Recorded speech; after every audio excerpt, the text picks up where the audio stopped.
നമ്മളെ ആദ്യം പോയ സൈറ്റിൽ മീനൊന്നും ഇല്ലായിരുന്നു. ഇപ്പോൾ നമ്മൾ വേറെ സ്ഥലത്തോട്ട് പോയിക്കൊണ്ടിരിക്കുകയാണ്. ഇവിടെ കുറച്ചൊരു ഓപ്പൺ ഏരിയയാണ്.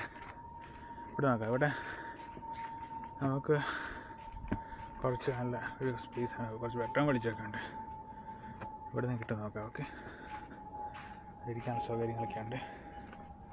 ഒരു ഓപ്പൺ ഏരിയയാണ്. കുറച്ചുകൂടെ ഒരു ഫ്രീ ആയിട്ടുള്ള ഏരിയയാണ്. കുറച്ച് നല്ലൊരു സ്ഥലമാണ് കേട്ടോ. കുറച്ച് ഓപ്പൺ സ്പേസാണ്.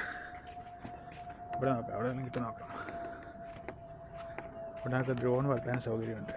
അതിന് മെയിനായിട്ട് വന്നത് കണ്ടില്ലേ, ഇവിടെ കിട്ടും കേട്ടോ. ഇവിടെ ഈ മരത്തിനിടയ്ക്ക് മീൻ കാണും. ഈ സൈഡിനിടയ്ക്കൊക്കെ ഇവിടെ നമുക്ക് സെറ്റാക്കാം. നല്ല സ്ഥലമാണ് കേട്ടോ, നല്ല സ്പോട്ടാണ്. ഓക്കെ, ചൂണ്ട എറിഞ്ഞു നോക്കാം.